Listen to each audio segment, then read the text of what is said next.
Hey everyone. So you're planning a trip to Poland? That's an awesome choice. It's an absolutely beautiful country, just packed with history and things to see. And the key to any truly great adventure is just being prepared. So today, we're going to break down exactly what you need to know to travel through Poland safely and with total confidence. Now, all the info we're covering today comes from a fantastic project called EmergencyReady.eu, and I think their motto really says it all. It's this incredible resource that's designed to give you, the traveler, the critical safety info you need, well, before you actually need it. You can think of it as your digital co-pilot for any trip in Europe. Its whole mission is to help you get a handle on local risks, everything from common scams to more serious emergencies, so that you can stay one step ahead, no matter where your journey takes you. All right, let's dive in. Here's our game plan. We're going to start with a pre-trip checklist, then we'll cover staying safe on the ground and the rules of the road. After that, we'll walk through how to handle a real emergency, and we'll finish up with a few essential Polish phrases and our final takeaways. First things first, your pre-trip checklist. Smart travel really does begin at home, and that means getting the right tools on your phone and the right gear in your suitcase before you even think about heading to the airport. Poland has some really impressive tech to help keep you safe, and you'll definitely want these apps on your phone before you go. Alert RCB is fantastic because it sends out automatic SMS warnings from the government. And get this, it even works on foreign SIM cards, which is huge. Shroni is another one that's super important for finding shelter, and we'll circle back to that one in a bit. Okay, beyond the apps, these 5 physical items are pretty much non-negotiable. Smog can be a real thing in the winter, so a good mask is a smart move. And the reflective gear, that's not just a suggestion.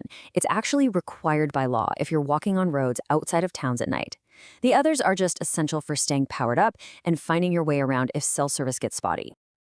Okay, so you've packed smart, you've landed, you're there. Now it's all about situational awareness.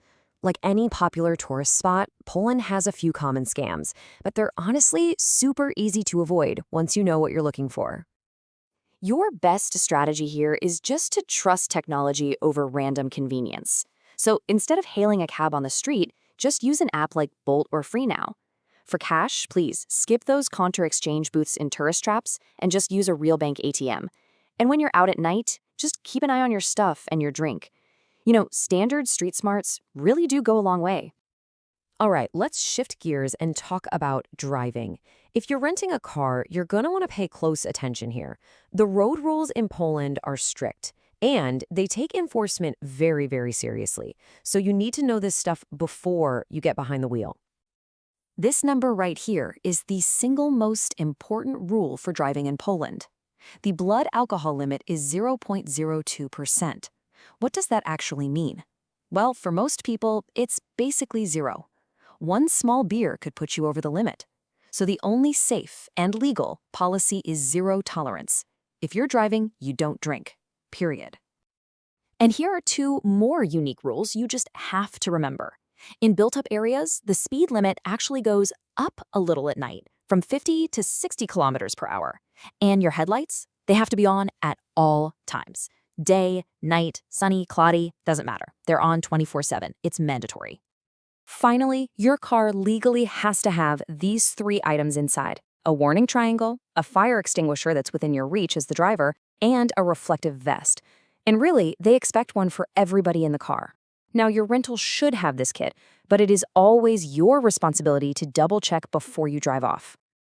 Okay, let's move on to the information we all hope we'll never need, but that you absolutely must know. If something does go wrong, whether it's a medical issue or something bigger, knowing exactly who to call and what to do can make all the difference in the world. If you only remember one number from this entire explainer, please make it this one, 112. This is the universal emergency number for the entire European Union. They speak multiple languages, and it'll connect you to police, fire, or ambulance services. In fact, do yourself a favor. Take out your phone right now and save it in your contacts as Poland Emergency. Go on, do it. Now, while 112 is your main go-to, it's still a good idea to just be aware of the direct local numbers. You've got 997 for police, 998 for the fire brigade, and 999 for an ambulance. Could be useful if you know you need a specific service right away. Now, in the very, very unlikely event of some kind of major civil alert, this is the question that's going to matter most. And believe it or not, Poland has a surprisingly modern and really effective answer for you. And here it is. It's called the Shroni web app, and it's an official government tool that maps out over 230,000 shelters. The best part, you just access it in your phone's browser, and once it's loaded, it actually works offline. This is a vital resource to know about, so you should definitely load up the map data for your area while you've got a good connection.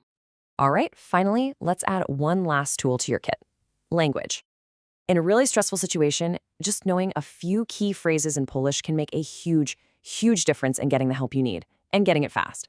Look, nobody's expecting you to be fluent, but just knowing how to say help, that's pomocy, or I need a doctor, potrzebuję lekarza, is incredibly empowering. Just practice them a few times.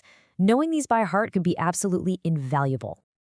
We have covered a lot of ground today, so let's boil it all down to the absolute key takeaways for your trip. This is it. This is your final checklist for traveling smart in Poland. If you do these 6 things, you've pretty much covered all the most critical advice we've talked about. Save 112, get the apps, and please, please never drink and drive. These simple steps will help make sure your trip is safe, smooth, and memorable for all the right reasons. So there you have it. You've got the knowledge, you've got the tools, you are ready to navigate Poland safely and with real confidence. The whole point of this isn't to be worried. It's just to be prepared. So now you can go focus on having an incredible adventure. Thanks for watching.